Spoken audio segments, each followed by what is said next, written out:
Hello,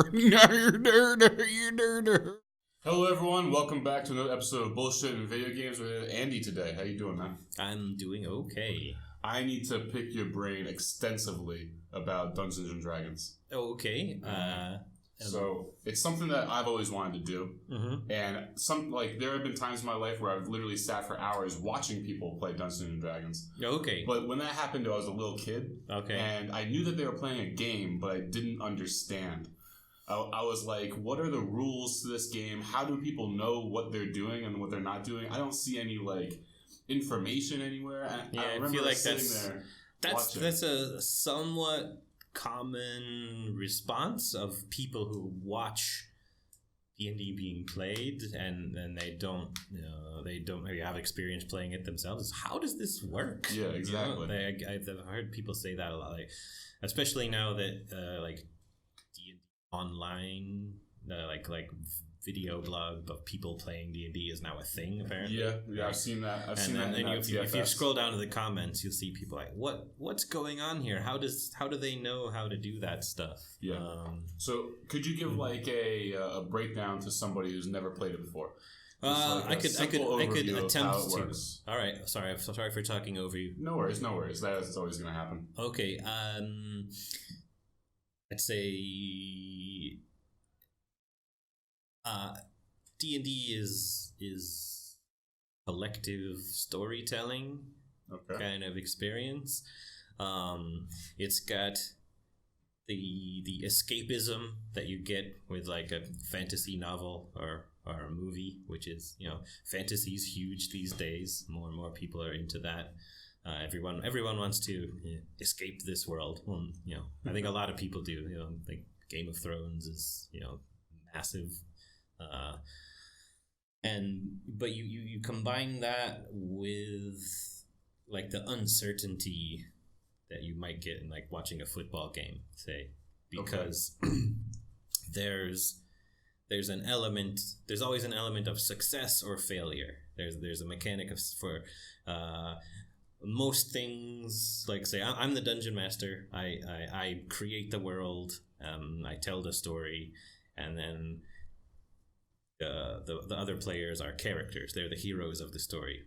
They say what they want to do, and then it's, something normal like talking, they just talk. Okay. But if it's something like I want to impersonate this character, and because the police are coming, and I want to pretend I'm the owner of this house. Okay. Then I'll say, well, there's a chance that you might not succeed at that. And that's when success or failure comes in, and so that's where we have dice rolling. So then, in that instance, I'll set a difficulty level for performing that successfully. So they want to impersonate the owner of the house. So that's modified by their skill. They might have a skill in disguise or a skill in imitating someone's voice. Those would give them a bonus. They might know what the guy looks like and acts like. That would give them a bonus. I have characters who are shape changers. They can change their face to look like someone. So that'd give them another advantage. Like a disadvantage might be that the police officer knows this person really well and could detect a change. So that once you add up all those modifiers, they roll a die. If they add their bonuses and subtract their sorry, I'm really unarticulate. Debuffs. You're right. And then the number determine if it's higher than the difficulty I set, they succeed. If it's lower, they fail. And if I'm doing a good job, I'll have anticipated that might happen, and I'll have something that happens if they succeed, and also something that happens if they fail. Okay. And so, as you're telling this story, it's always branching, depending on whether they can do what they try to do or not. They're not superheroes in the movies where they're always gonna win the day. They may lose a fight. They may fail to do something that they really want to do. And can a character legitimately die? Oh yeah, definitely. In fact, they really players really prefer. I think a lot of players, not all, but a lot of players really prefer the threat of death being there. That they don't want me to pull any punches. If I have fighting a dragon, that's supposed to be a deadly battle, and there's a chance one of them might die, and you feel that that choice and consequence, right? Do you want to try to steal the coins from the dragon? If they do, then there's a consequence for the choice, and that might even be the death of a character. But that's good. They can start a new character. How much power does the Dungeon Master have, and how arbitrary are your decisions? Like, do you genuinely have to follow some certain structure? Okay, yeah, that's a good question. For example, when they're talking to the innkeeper, or they're impersonating the innkeeper. Right. Are you the one who decides if the police officer knows the innkeeper previously? Yeah. I will either have planned that information or improvise it. Okay. So a lot of it is I like the players to feel like they have freedom to do whatever they want. I never say no.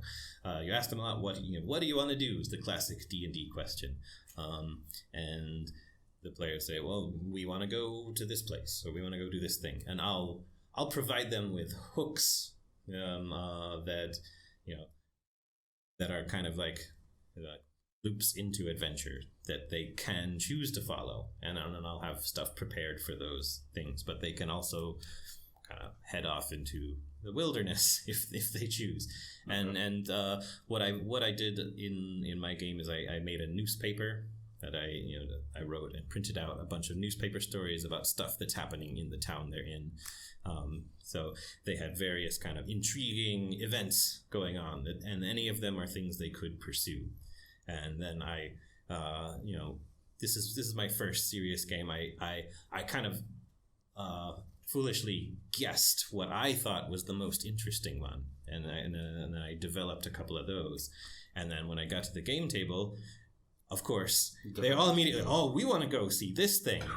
And I had nothing prepared for it. And that's where the improvisation comes in. So a lot of stuff that's in the game, just like I said, has come from just pulled out of my butt, because at that time I didn't know. I didn't prep what characters were going to be in that place or what events were going to happen. And now that they're further along in the campaign, some of those characters that came from improvising have become major players in the story. Like they've developed, and they've had stuff happen to them, and they've become involved in the hero's journey. That's really cool. Yeah, and so like I try to keep it consistent, and every time they do make a choice, it has a consequence, and that stays part of the world. So everything they do. So that was something else I was going to ask. There's a lot of continuity. I'm really into continuity. So I like to anything that happens. I try to keep track of the names of everyone they've met, all the places they've been. It's at the point now where I need to like get on my computer and put some notes in there, because I have this sprawling over 3 different notebooks of 70 full handwritten pages of notes. Wow. Just about what they've done and where they've been, and sometimes it's hard for me to recall, what was that guy's name, and I can't fudge it at that point, because he's already in the game, and I'm like, no, I have to keep the continuity. So and I waste their time rifling through the notebooks trying to find out what the Goblin Bard's name was back really 3 weeks ago. No, it's fun. It's really fun. It sounds like it's a lot of responsibility to be a dungeon master. It is. Like if you're lazy, it doesn't go as well. Although the improv stuff is sometimes really fun too. But I think the most fun is when like I put a lot of work into designing something and trying to make it cool, trying to twist it, make it a little ordinary, and try to anticipate. Don't put any dead ends. Just if they do this, this happens. If they do this, this happens. And then I also be ready if they do option C that you didn't think of, because sometimes you'll give them a scenario and they'll come up with a plan. They'll be like, oh, we want to try, doing it this way, and you're like, oh, I didn't think of that, but that's really cool, and you want to encourage that, you want to support that, but then it's like, if they don't know, then I have no idea what's going to happen either. So there's that going on. That's cool. Yeah. What's the longest campaign you've ever done? Oh, this is it. This is the one. How long have you been playing? I've when I was younger, I used to collect the books. I look at them, but I never got a group together. Okay. And now, as an adult, finally, I guess you could say the stars aligned. I've been using that phrase a lot lately, and I got a regular group that's played, and we've been just over 6 months. Wow! Now this is the second full semester that we've been playing the game. Every Monday, right? That's the Monday group? Every Monday, yep. Yeah. I remember when you guys were putting that group together. I actually do a co-op gaming every Monday as well. Otherwise, I would have loved to come and do the D&D. The stars didn't align for me. D&D takes precedence over other games. Yeah. It's not like I have a big shelf full of games that are collecting dust because I have no time when other people have time, and when I do have that one night off, that's D&D night. So that's fair. That's fair. It sounds really epic. It's great. I'm enjoying myself, and I'm learning a lot about doing it. It's my first time really seriously doing it. I've like I said, when I played younger, when I was younger, played 1 or 2 sessions, and it kind of fizzled. Now it's going really well, and it's my highlight of my week. Nice. Is there an official list of the skills you can have and the abilities? So you said you had a character as a shapeshifter. Is that arbitrary, or is that in a list somewhere? And does that have a value to it? Can you be a shapeshifter with wings, or is there are there skill points? What are we talking about? Oh, okay, yeah. So I'm sure you're familiar with computer or role-playing games. Yeah, that's what I'm thinking. Right. So often, you make a character, and the character has statistics. Mm-hmm. So the classic D&D statistics are strength, dexterity, constitution, intelligence, wisdom, charisma. And so you roll dice when you're making your character, and those determine what your statistics are going to be. And that's just your base abilities. So those are on paper. And then in addition, you have skills. So skills are things like picking a lock, or identifying items, or forging a document, climbing, swimming. All those would be kind of skills, things that your character can learn, get better at, specialize in. There are certain skills and there are certain abilities, and then you choose a race and a class in D&D also. So your race is whether you're a human or an orc or an elf, or and in the campaign I'm running, I'm using a published campaign. My world exists in a world that has a lot of resource books printed for it. So one of the character types you can be, one of the races, is a shape-shifting race. They have the ability to change their face.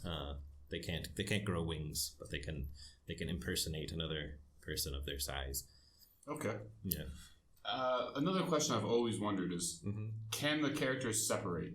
Oh, yeah. And to what degree can they separate? Because at a certain point, if they're on the other side of the world, they're just having their own independent story, and that seems like it's double the work for the dungeon master. Yeah, you wouldn't generally want to separate the party. Obviously, having them together to do stuff is best most of the time.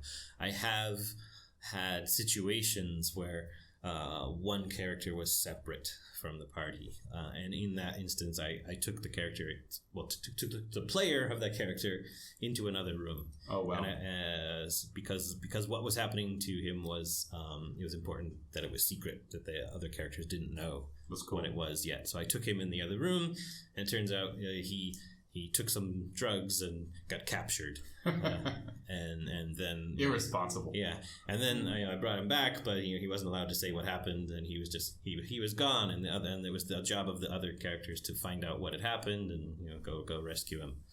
So it can happen, but you wouldn't you wouldn't usually want to separate the party, because then you'd have, obviously there's only one dungeon master. If you're doing something with one person, everyone else is in downtime, so that's not ideal. Gotcha. So adventuring together is the norm, but once in a while it's fun to to pull someone aside for a special event.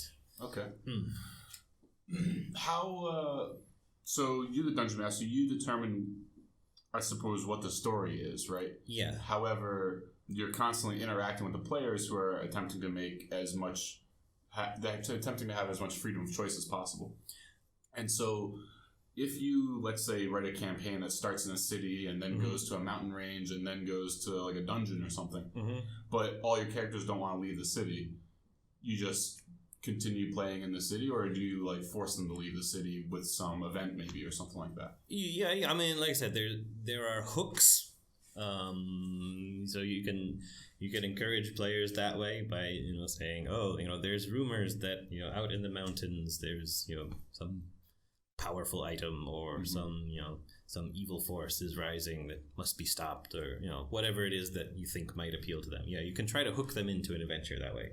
I try not to railroad them too much, but I think some of the most fun is when I've prepared a bunch of stuff and they go through that. Though that's when they have the most fun too. But I as I said, I like not to say no. If they want to stay in the city, then I'll let them stay in the city, and if that means I have to improv, then I improv. But yeah, I don't force them down a certain path. But it's not like they're trying to not do what I've planned. Yeah, of course. They enjoy going along with the story I've written too. But they also their character, they're playing their characters, and their characters have decisions, and quite often it happens that they'll choose the one thing I didn't plan for, and then off we go again into the unknown, which is fine. Yeah. You can't be afraid of a little just improvisation. And sounds like a substantial part of the game. It is. It's quite it's fun.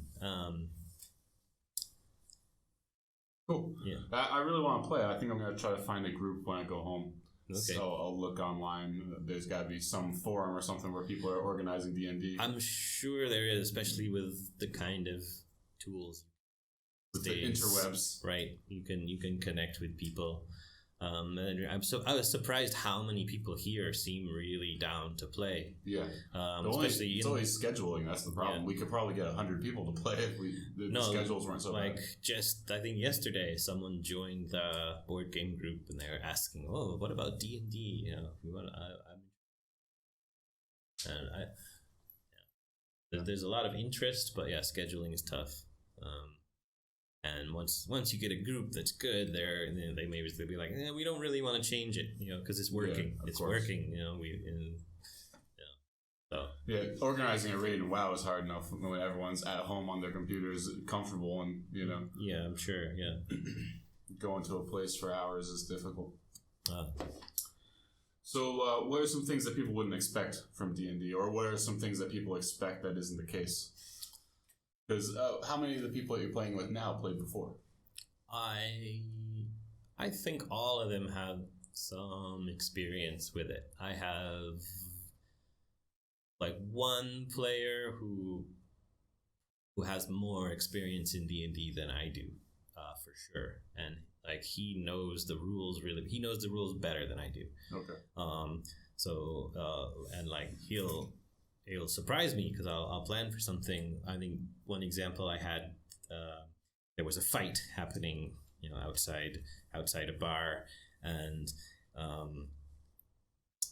one of the characters was that they were fighting against cast invisibility on himself and started running away, and immediately this player was like, I cast Fairy Fire, and Fairy Fire is a spell that outlines your body in like an aura of light, and it cancels out the invisibility, and I didn't know that, and I was like, oh, holy shit, and they ended up capturing the guy that I thought was going to escape and be able to inform his boss what happened. So that means the story changed. Yeah. So the guy that turned invisible was part of your story.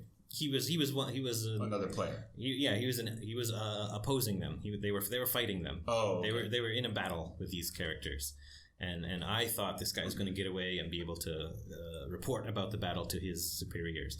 But so as I said, it was an NPC then. Yeah, it was an NPC. Okay. And they were in a fight.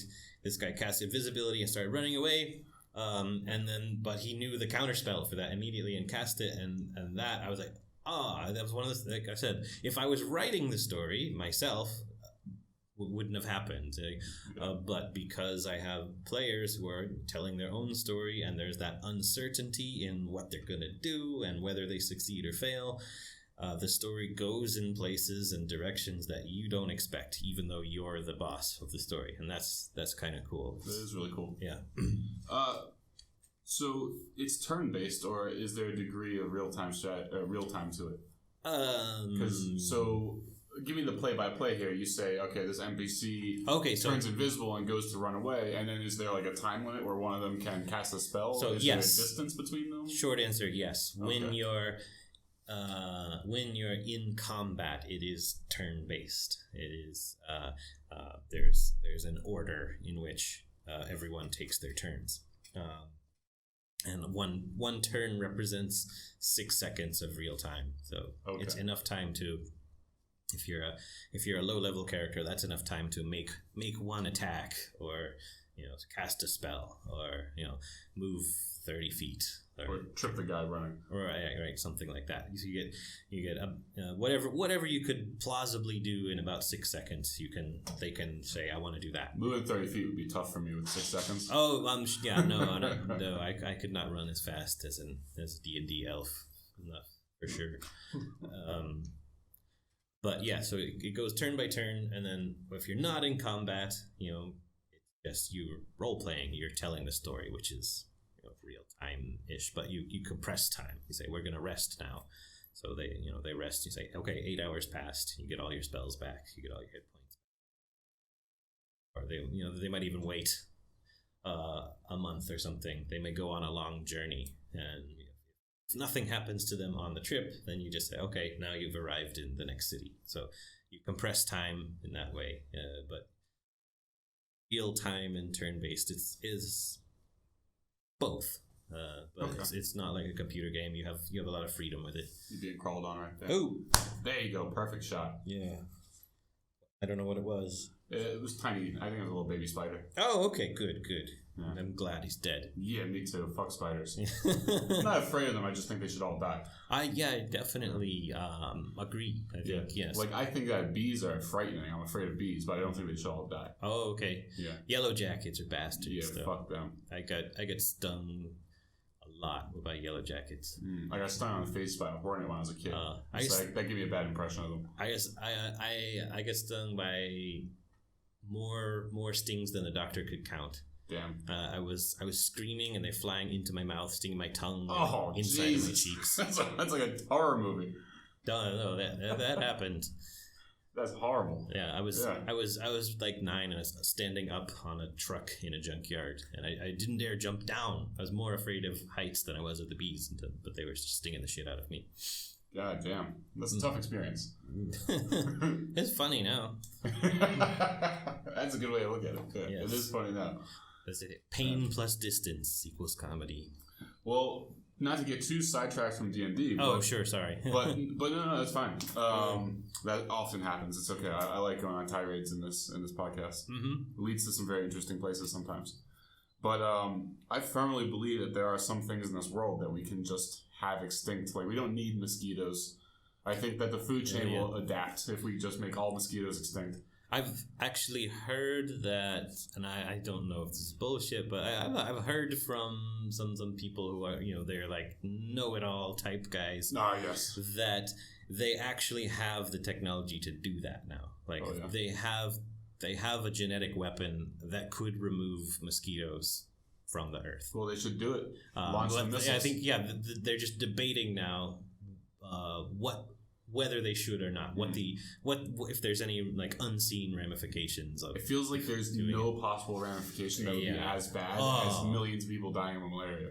And me not being able to sleep last night because they're biting my feet. Yes. Like I my feet were itchy all night last night because they were sticking out of the blanket and I couldn't sleep, and then I worked I worked all day yesterday, all day today. Feet. Yes, yeah, it was man. the worst. I got 2 bites on my elbow right now. It's like the elbow, straight skin to bone, and a bite on it. That's elbow annoying. and the feet, the worst. Goddamn mosquitoes. So I think the world will be a better place without mosquitoes and rats. Again, I don't think that rats have a place in the food chain. Okay, I'm sort of indifferent on rats, I guess. No, never had a bad. Well, I've never had a bad rat problem in my life. Okay. I actually like to think of rats as a thought experiment. Okay. Because how can you conceivably deal with rats inside cities? They say that there's more rats in New York than people. Mm-hmm. How do you deal with them? You can't introduce another predator. The rats will eat them, or they won't be effective enough, you know? Anything that's big enough where the rats won't eat it, it can't get to the rats because they're in like pipes and drains and stuff like this. Mm-hmm. You can't use something biological because it might spread to the humans. And aside from utterly poisoning and destroying the whole city to get rid of them, what are you going to do? You just have to live with them. It seems like a problem with no solution. I guess so. I never thought about it. I like to think about it sometimes. Okay. Just thinking about how impossible it is to deal with them. Oh. Yeah. You just have to let them be. I just think of Fievel. What's Fievel? Oh, it's an old cartoon. I guess A cartoon about a rat? Yeah, there's a rat. Or about hunting rats? It's a cartoon about a rat who goes to America. Oh shit! Does he get a job and a beautiful life with a rat wife? He gets separated from his family, and then, but his family is always walking by in the background, and he just turned his head around. Where's his family from? They're like refugees from somewhere. I think they're like, I don't remember. It was a long time ago. It would probably be considered not PC these days. Maybe, yeah. I don't know. These goddamn Sicilian rats. I'm pretty sure he was Jewish, like Russian Jewish or something. Okay. All right, I'm just gonna pause this real quick. I gotta check on apple pie that's cooking. Yep. All right, back. Apple pie is looking okay. It's a little watery. Like I said, it was homemade. I forgot to drain the apples. Oh. And so there's a significant amount of liquid in it. Okay. Sloppy apple pie. Yeah. Which, it should be sloppy in a good way, not in like a watery, nasty way. Okay. So, what are some computer games you play? Do you play any, or you stick to physical? Oh no, I love computer games. I've played computer games. What do you play? I've become a little more picky in my old age. As we all should in these days, where developers are fucking people. Like there are certain genres that I'm just like, that's not my thing. Yeah, that's fair. Like I went from playing everything I could get my hands on when I was young to not liking. I don't like RTS games anymore. Every time I try to play an RTS game, I end up feeling, why did I do this? I know I don't like these. Why did I spend money on this? Like chicken nuggets at McDonald's. Yeah. Well, I'm also a big collector. Like I'm on Steam just buying all kinds of stuff because they always have these sales and they always have like all this neat. And I'm like, oh, I want this. And I end up with this massive list of games that I've never even played, never even installed, which is a comment of a certain type of person. But yeah, RPGs definitely have been my favorite. And roguelikes. Roguelikes is what I play the most often, I would say. So can you describe that genre for me, roguelike? I don't know what that means. Because there was a game a little while ago, something Rain. What was it? Oh, Risk of Rain. Risk of Rain. Yeah. And when that came out, everyone was talking about it, and I thought about getting it, but I didn't because it seemed like the genre that I'm not really that interested in, but it looked like a game objectively. Everyone in the group chat kept describing it as roguelike. What does that mean? So there used to be a game called Rogue. Okay. So that was genre defining? Yeah. That was the first one of its kind. And basically it was before computer graphics. So instead of graphics, you used little ASCII symbols to represent like a little character who goes into a dungeon. The rooms were made of like little dots and slashes and Wow. stuff, and your character was an @ symbol. Wow. And people still play like traditional roguelikes with just ASCII graphics today. It's incredible. So what makes Risk of Rain like that? Okay. I guess what really defines it, I guess, is it's a permanent death game with really high difficulty. So you go into this dungeon knowing you're not gonna succeed. Like, okay. I've never won a game of Rogue or any rogue-like. I've never finished the game. I've never gotten to the final objective. Okay, but it's possible to get there. Oh yeah, it's possible. There are people who do it. Fuck them. They must be. It's like the people who play Dark Souls with like a Rock Band controller. Yeah. Fuck that guy. But the fun is in like, how far can I get this time? Absolutely. How far can I get this time? So you try again and again. You try you have different classes. It's a D&D like. Choose your class or your race, and so this time I'm a dwarf wizard. Maybe he'll do better, and then I'll try orc barbarian. Maybe he'll get further in the dungeon. So now roguelikes have kind of blown up. They become this genre with lots of games, but the one common thread is you get one shot. When you die, game over. You go back and start again. And now there's the roguelite, which you may have heard the term. No. Okay, so that's a roguelike where you have some persistent elements. That is, you're playing and you die, but you've unlocked a new character maybe, or you've unlocked some new starting equipment. Okay. So there is still progression even though you're dying a lot. And is that blasphemy to you, or would you play? No. That's it's just funny to me that that's a separate genre with a separate name. Oh no, it's a roguelite. Well, people can become really hardcore about certain aspects of the game. Oh yeah, no. People get really into whatever it is. I don't know, like one of the. Actually, I said I've never beaten a roguelike, but I have beaten XCOM on Iron Man mode. That's a roguelike? It's not, but when you play it with Iron Man mode on, it means once one of your characters dies, it's permanent. Oh, okay. And you only have one save. So, and it saves when you quit the game. So if you lose, it's game over. So it's kind of like taking a normal game and playing it as a roguelike. Okay, gotcha. And that's really fun. Like the new XCOMs are balanced, so you can play through them that way. You might lose some soldiers along the way, but if you're careful, you can, on normal difficulty, you can get to the end without totally losing. Right. So that's maybe the one exception. Okay. Do you prefer turn-based generally? Oh, absolutely. Okay. I love turn-based strategy games. Okay. Like what? Like the XCOM's the biggest one. I've never played XCOM.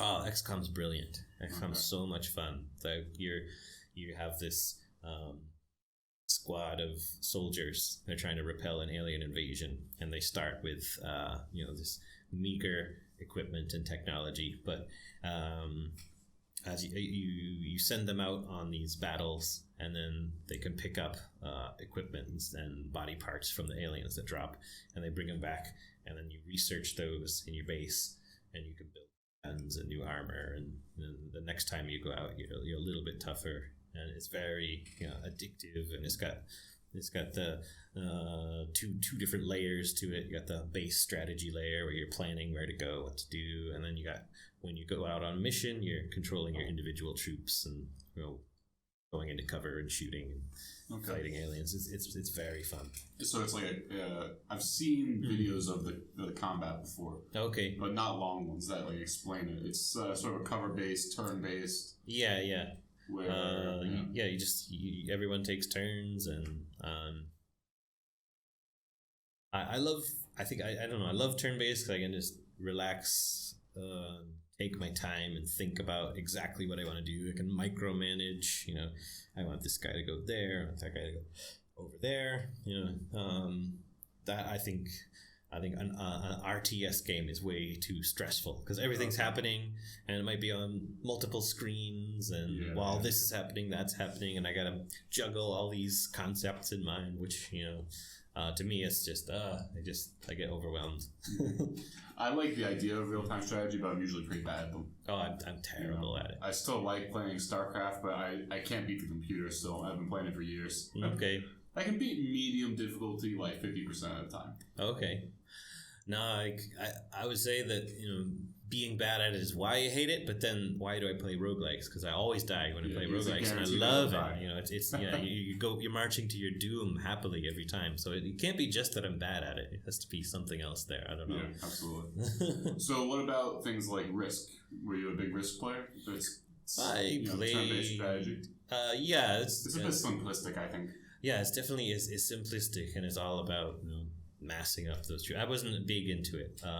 I had a lot of older siblings, and when I played a board game like that when I was young, I always got thrashed by my older brothers or sisters. My family never played Risk. We always had something called Axis and Allies, which I've talked to you about before. Oh, yeah, that looks cool. It's an extremely complex global domination board game. And so next to that, there never seemed like any reason to play Risk, because they end up taking like almost the same amount of time to play, but in Risk, it doesn't seem like you actually do anything, whereas in Axis and Allies, there's so much strategy. Yeah, it looks like you got little planes and submarines. And you have like 3 flying units, you got half a dozen ground units, half a dozen boats. Okay. And you have all the world nations, and you can play it in 1939, 1940, or 1941.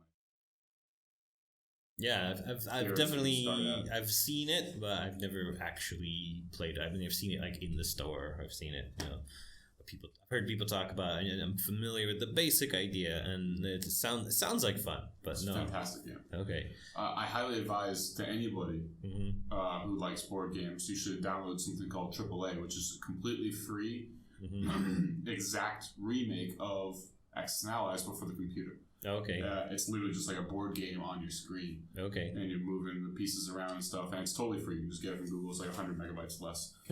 And there's actually a pretty active community on there, and you can go out and play with other people on there. No, that's cool. But a big part of the reason I think people don't want to play the game is because the global game is like 6 feet by 4 feet. I think is how big the board is. That's insane. Yeah, and if it's your first time... Who has a table that big? Seriously. They're making new ones that are way bigger. I think the new one's like 8 feet by 6 feet or something crazy like that. I mean, I already have games that are too big for my table that I can't play at my house. I have to bring them to someone else's house. And they're nowhere near 6 by 4 feet. That's insane. And if you haven't played the game before and you don't know where things go, just the setup can take a couple hours. Yeah, I'm sure. 4 people just put in, because every nation needs their starting armies, their industry and all that stuff, all the infrastructure needs to be placed out, everything needs to be in the right places, and it's bananas. So yeah, I saw they have Axis and Allies and zombies now. Yeah, I've seen that. It looks neat. Yeah, something I really like about the computer game as well is that the AI has been getting better and better, and so they're actually a genuine threat now. Okay. In the couple of years that I've been playing AAA, they've really improved the AI, and so now they don't just send out like 100 unprotected submarine or transports to get sunk by one submarine like they used to in the past. You're right. But yeah, that's a great game. Usually, I've taught a lot of people how to play it, which is sort of an unfortunate experience. Yeah, it sounds like if you played it that much, probably you're gonna thrash anyway. Well, it's not unfortunate for them. It's unfortunate for me, and it's unfortunate for the group. Because, like, I've had times where I've, like, had 5 people together and 6 of us play the game. Okay. And when it's, like, me, my brother, and my dad, we all know the game inside and out, we'll get through an entire game in, like, 6 hours. And that'll probably be anywhere from 6 to 10 turns, full turns, where all 10 nations go. But when you have new players, you're lucky if you do 2 turns in 8 hours. Where every nation just goes twice. Yeah, that's the thing with some of these epic board games is there can be like a lot of downtime between people turns, enormous amount, and it's so overwhelming to a new player when suddenly it's your turn. And especially if you're a complicated nation like America or Britain or whatever. Britain has two kingdoms, one in Asia and one in the European theater.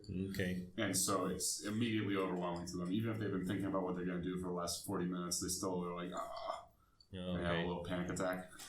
Yeah, I've been trying to write a board game this week. Trying to make a board game? Yeah, I'm working hard on it. So if it comes to playtesting, I'll let you know. Absolutely, that sounds cool. Do you want to talk about it? No, not yet. Okay, that's fair. Maybe in the future if I maybe tell us what genre it is. I'll come pitch for my Kickstarter if it gets that far. Okay. You want to tell us what genre it is? Is it a roguelike board game? No. It's like a standard competitive 4-player game. Okay, that's fair. Okay.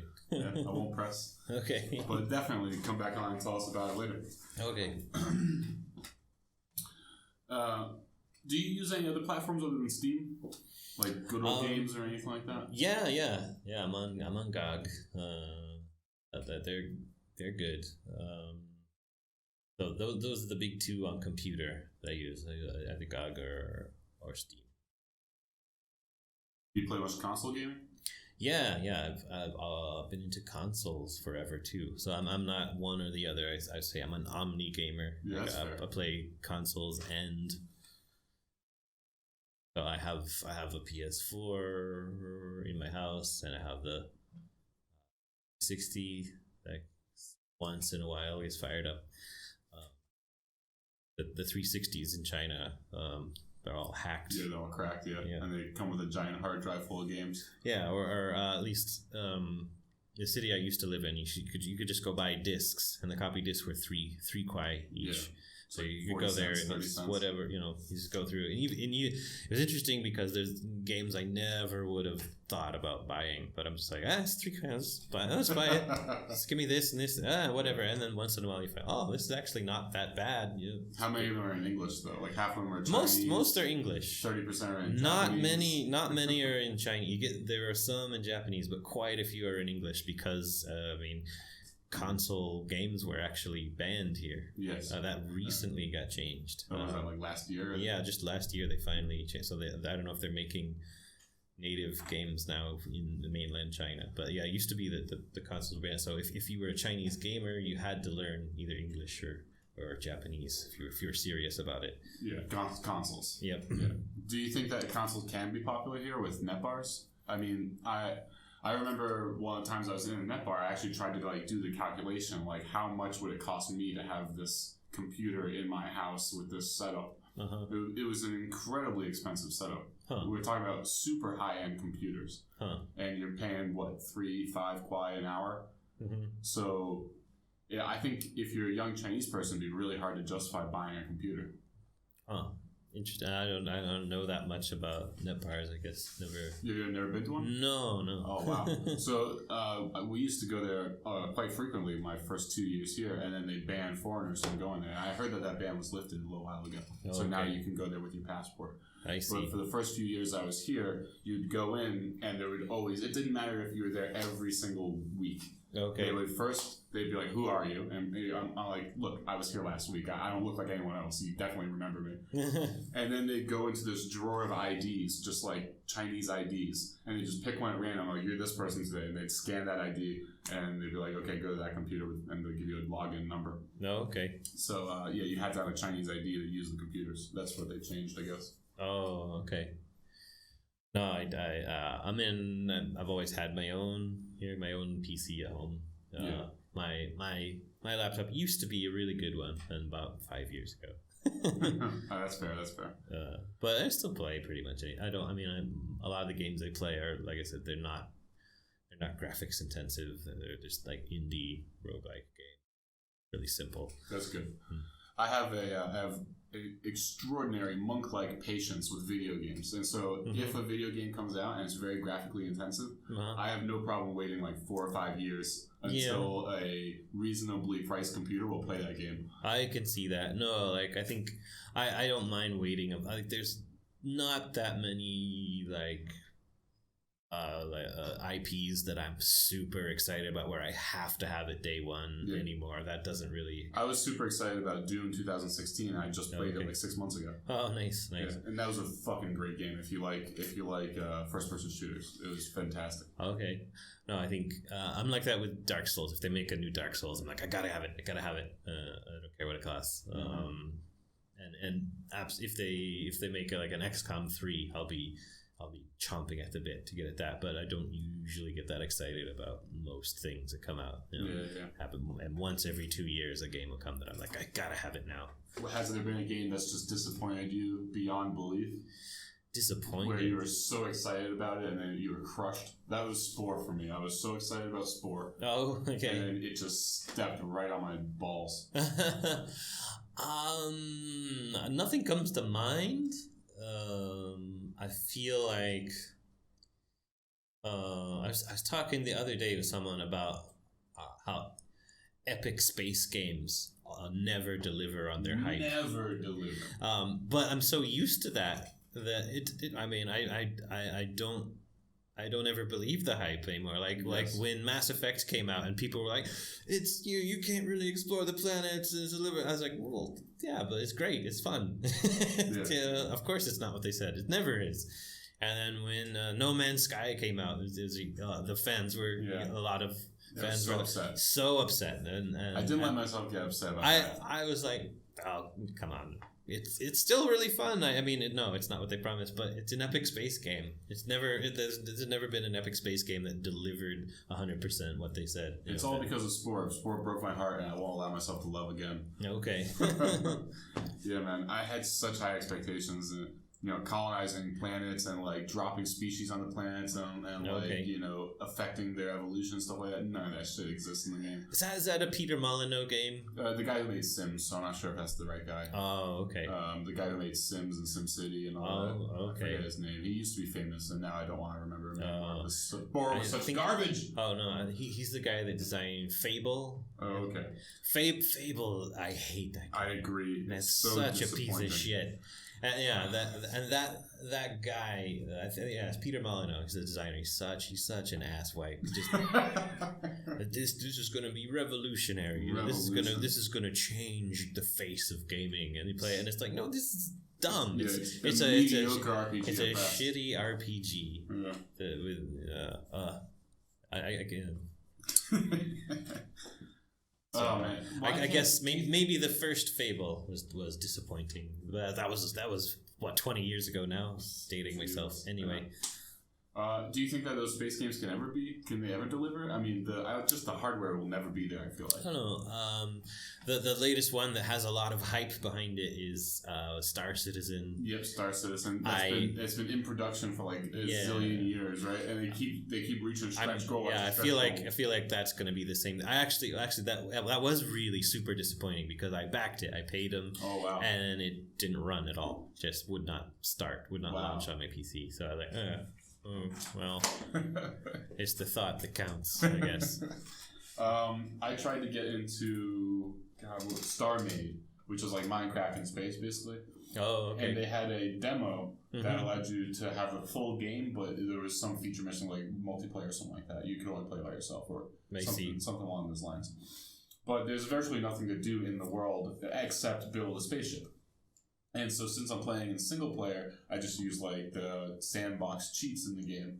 And the very first thing I did, I think I have like 8 hours played on Steam or something like that. And all of that 8 hours was me just build a ship. Then I use the copy and paste to copy that ship. And now I have twice as much materials. And then I recycle both of them and build a ship twice the size. And I do that again and again and again until my computer crashed. I never played the game again since. And if I got a more powerful computer, I think I'd do the same thing. Okay. And eventually you just have this ridiculous Death Star, and then your computer crashes, and you're like, well, there's no reason to play the game anymore. That's as big as I can build. Okay, yeah.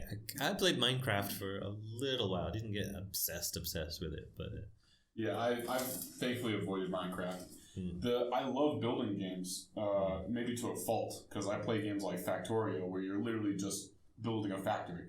Okay. And Yeah, I saw the trailer for that, and I was like, no, I don't think it's too busy. It's too busy. Dude, I can't stop. I have like 1,000 hours on Steam playing Hector. It's my most played game, aside from things like World of Warcraft or maybe Oblivion. I played more. No, back in the day. I think I'm like 10 years free of WoW. I'm so clean. You're I'm just clean. about ready to get back into it then. No, God, no. Because Classic's coming out in August. No, I had fun with it, but I also reached a point. I was like, what am I doing? This is dumb. And it's just like give into it. Strangers are just complete dicks to you, and you're like, why am I putting myself through abuse from people I don't know? I don't have to do this. Classic multiplayer experience. Yeah, I was like, no, I'm finished. I hate Blizzard anyway. Blizzard has destroyed all of its goodwill from me as well. All the big developers have. Like, the only company I had any goodwill with was Bethesda, and then Fallout 76 was just the most ridiculous kick in the balls I've ever seen. I'm so glad I didn't buy the game. Okay, that sounded really bad. I don't know. I haven't played it myself, but I mean, Fallout's the game about loneliness. Fallout's the game about you're alone in the wasteland. You're the lone wanderer. And now it's an MMO. That barely works. No, it's dumb. I think actually they originally wanted to make an MMO. Like Interplay retained the MMO rights after they lost the rights to the actual game. They hold on to that for a while. But yeah, bad idea. Idea. There's a great YouTube video called "The 1001 Glitches of Fallout 76." Okay, yeah. I'm one of those grumpy guys who thinks that Fallout 1 and 2 are still the best in the series. I've never played them. It's hard for me to go back. It's like Morrowind. Okay. Like, objectively, from everything I've heard about Morrowind, and at this point, I feel like I've played the game. I've heard so much about it. Mm-hmm. But I started with Oblivion, and so every time I try to go back to Morrowind, I can't handle it. It's too far back. I would need to get one of those overhaul mods that changes the graphics and stuff. My threshold for what I can stand, there is a threshold, but it goes back way farther. I can play old games and get really into them. But I do have a limit too. So where's your limit?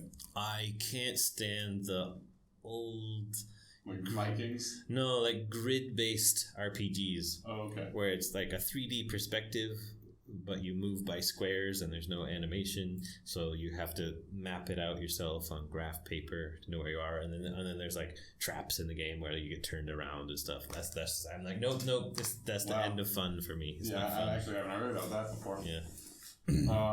What about the original Doom? Did you ever play that? Oh, of course. Yeah. No, the original Doom, I downloaded the shareware version of it on a 1200 BPS modem. BPS? 1200 baud. It's a super slow modem. The demo was like 5 megabytes or something. Oh man! And it took me 6 hours. Jesus, that's like China internet. Yeah, it took me. China's internet is really fast for me. Like as far as downloading from Steam and stuff, like 10 megs per second. What? Yeah. You live one apartment over from me, and I'll routinely get like 50 kilobytes a second. Oh no! If I'm downloading from Steam, I think they have a server right in Wuhan. Yeah. What? And so I don't know why mine is so shit then. Because my internet in this apartment has always been beyond garbage. Huh? It's been worthless. You paying or are you getting the school one? So I went and I got the most expensive one they could bring here in the school, reimbursed it, and then it would go up to like maybe 2 megabytes as fast as I ever saw, but that would be like a spike, and then it would go back down to the kilobyte range. Oh, huh. No. If I'm on a Steam download, it's lightning fast. It's faster than anything I ever had in the US. But I don't know how it is for gaming because I don't do a lot of multiplayer gaming. It comes and goes. I was playing WoW just earlier today. I was working perfectly, but then sometimes you go in and just disconnect 5 times in a row, and it's like changes with the wind. Yeah, it's great for me because I just play one-player games and to install them is really fast. Did you ever play any of the other MMOs that came before WoW, like the Star Wars one? I've heard a lot about that, but I've never played it. No, I think I may have wanted to. I was definitely super interested in Ultima Online when it came out. I was like, oh, I want to play that so bad, but I didn't have. I didn't have the resources to get it done at that time. I was too young, didn't have my own money. I played Asheron's Call. The first Asheron's Call is a Microsoft developed MMO. Okay, never heard of it. It was cool. It was a cool game. I had one buddy who would play it with me, so we had fun playing. It had some wacky mechanics, like had this like feudal system where you had to swear you didn't have to, but you could swear allegiance to another character. Okay. And then that character could swear allegiance to a character. So you had these kind of chains of fealty. Yeah, where like and XP would funnel up.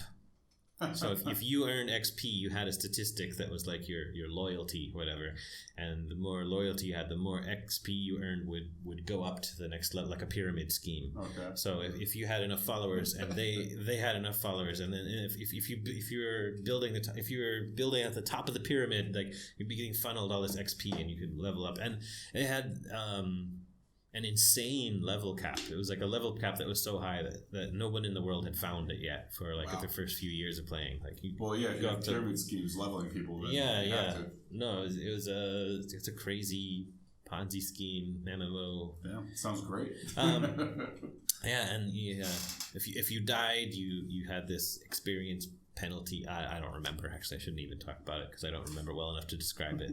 But yeah, they had portals, and you'd run around to different portals, and you memorized in my head, oh, go to this portal, how to get around the world by Rico. Anyway. Have you ever played any VR yet? No, have not. There's a VR center right here in Guanggu. There's a place, some guy opened it. He basically turned an apartment into a business. Very classic, right? Okay. And it's 100 RMB for an hour. And it is substantially better than I expected. Huh. Like I said, I'm very patient with technology, and so VR came out a few years ago, and I've just avoided it because I'm absolutely certain that if you're just patient and just wait a few years, you're gonna get such a higher quality product. Yeah, I'm sure. You know, just compare like the first iPhone to like the first Samsung Galaxy. When you talk about smartphones, just wait a few years for that Galaxy. It's so much better. Yeah. I was using HTC Vive at this apartment business. And man, it was fucking awesome. Huh? Yeah, it looks cool. I can't justify it. Like, oh yeah, it's crazy expensive. I came home and Googled it. It was like $1,500 for a Vive. So I was like, nah, I'm gonna wait another 5-10 years. Yeah. But it's incredible how quickly it tricks your brain. That's the one thing I was uncertain about. I'm like, will I actually think I'm in this scenario, or will I just think I have this thing hanging off my head? Yeah. And I guess that's a really common thing because the first program he turned on and he had us do was this goes from a black screen, and then all of a sudden you're standing on a street in like a busy city, and then you start going up and you realize you're in like a construction elevator on a building that's under construction. And you go up like above all the other buildings in the city. You're in this giant skyscraper, and you're on the top floor now, and there's just an I-beam in front of you and like birds flying around. And man, I've been on the side of buildings before. I've been on like the side of cliffs. I've been in lots of high places, and I'm sure you have as well. You know that feeling you get? Oh yeah, gut? I get it in my feet. You get the bottom of my feet. Same feeling in VR. Oh, okay. It perfectly tricks your brain. You do think that you're on the side of a building. Okay. And he puts a plank of wood in front of you in the apartment to simulate the I-beam in front of you, and you walk across the plank of wood, then he counts 3, 2, 1, you jump off of it, and in the game, your character jumps off and falls to his death. Nice. So that was it. That sold it for me. I was like, this is fucking awesome. I'm so excited about VR. I'm so much more excited than I was before. Oh, okay. No, yeah. It's way in the future. I have to get rich before that happens. Yeah, I just wait a few more years. It'll be commodified. Oh, yeah. I think 5 years from now, it'll probably be like $200 for the top of the line one. That probably makes sense. Yeah, it'll come down. Start mass producing it. And it's only a matter of time before they improve the controllers, because the controllers were upsetting me. They're like these weird shapes where it's like a cylinder in your hand that has like a circle on the front. Yeah, I think I've seen pictures of it. And it's decently accurate when you're in the game. Like when you're moving it, it does accurately know. Is there lag? Like if you're holding a sword or something, does it lag? No, it's not that there's lag, but like in terms of rotation, like the axis is a little bit funky. Okay. And so we played the one game where you have to like throw. It's like a tower defense almost. Okay. Where there's waves of enemies coming at you, and you like throw an object, and you also have a sword for when enemies get really close. And sometimes when you pick up the sword, it's at like a weird angle, and you have to kind of adjust your hand. Okay. Did you feel nauseous after a while? No, actually, I was surprised about that as well. Though we played games where we were stationary, except for that first one. One of the things that I was hoping that he would have is they have a roller coaster simulator in VR that I've seen on YouTube, and it looks really good. So I would love to try that out. And maybe you feel nauseous on that though. I can imagine like that there'd be some things that'd be really cool. Like I heard there's a game that's like Star Trek, like decks. Like you're in the the place where the people are when they fly the spaceship. The command deck, center deck, whatever it is. I'm really smart with words. But yeah, you're in there and you're commanding the spaceship, and you can go to the different stations, and you can multiplayer, so you can like you can talk to the rest of the people in the crew who might be in different in their own VR houses. Yeah, absolutely. Really articulating this very, very well right now. But yeah, like someone's the science officer, and someone's a captain, someone's the pilot, and you play different roles, and you can look out the windows and look at your screen, and that sounds like a neat thing. Like being in a ship or a submarine, and you move around and control the vehicle, and that because that's something where you could be in a confined space and still that vehicle's moving through the world. So I think that'd be neat. The other thing that I imagine is like playing an RPG or something, but you're just able to walk around and look down on it from like a godlike perspective. You see the little forest underneath you, and you're still, it's just like playing a game in my imagination, but you see it like from a god's eye view, and you where you can move. I don't know if that makes sense. I think that would be neat. Do you think Dungeons and Dragons could use some VR? What you made me think of just now is the Dungeon Master being like an invisible god looking over the players. Yeah, there are games that have done like not in VR, but there are games that have incorporated that to like one was Neverwinter Nights. That was a PC game from a while back, and it had a shitty single player game, but the multiplayer was amazing, and it was you could build your own worlds. They had these really robust like world building tools, so you could make your own maps and towns and characters, and you could give those characters like dialogue trees and like building your own RPG. There's like a lot. It was pretty powerful what you could do with it, and you had this Dungeon Master client, so you could join the game as DM. And then when you're in the DM, you could cause things to happen, like you lightning bolts, and you can spawn monsters, and you can possess that monster. So you talk as him, dialogue. You type in dialogue, and it comes out of that character's the text, and then you can teleport characters into scenarios you've made. So like if you were willing to spend enough time to do it, it was a pretty neat and powerful thing. But yeah, it's still not as good as sitting around a table with your friends and drinking beer. And I'd imagine so. I think that's always going to be the best expression. And I could be wrong. Maybe VR will. I mean, especially you could just deep in the future. You could have just a virtual tabletop, and you just, I guess, as if your friends were sitting there, and that would be maybe the next best thing, I suppose. Yeah. Have you ever tried Tabletop Simulator? No, I've collected it, but it's never been installed. That's one of those things. Same, yeah. I know what it is, but yeah, that's VR capable too, right? Yeah, I only wanted the game so that I could get the DLC for Warhammer because I've always wanted to play Warhammer miniatures, but I've never wanted to buy them and paint them. Yeah, you can get in the workshop. You can get like every board game ever made. You yes, pretty much for free. It's imported in there, right? But I can't access the workshop without a VPN, and then when I have a VPN, it won't log into my Steam. The old catch-22. Exactly. Exactly. You know, have you ever seen those omnidirectional decks where it's like a concave plastic and you have these slippery shoes and it holds you at the waist and it lets you run in all directions without moving? Nope. You should YouTube that. That's the feature right there. One of those and a VR headset and you can literally play any game. You can be the character. Can't wait. I can't wait for the future. Yeah. All right. Crazy. Well, let's call this. All right. Thank you for coming on. Thanks for inviting me. It was fun. Absolutely. I'd love to have you on again in the future sometime if we ever see each other again. All right. Yeah. I hope everything goes well for you. Thank you. You too. Well, thank you very much. All right, everybody. That's been another episode of Bullshit in Video Games. Thank you for stopping by. Catch you in the next one. Do all that good stuff down below. Like, share, subscribe, comment. Take care. Bye-bye. How am I gonna find man I'm supposed to be?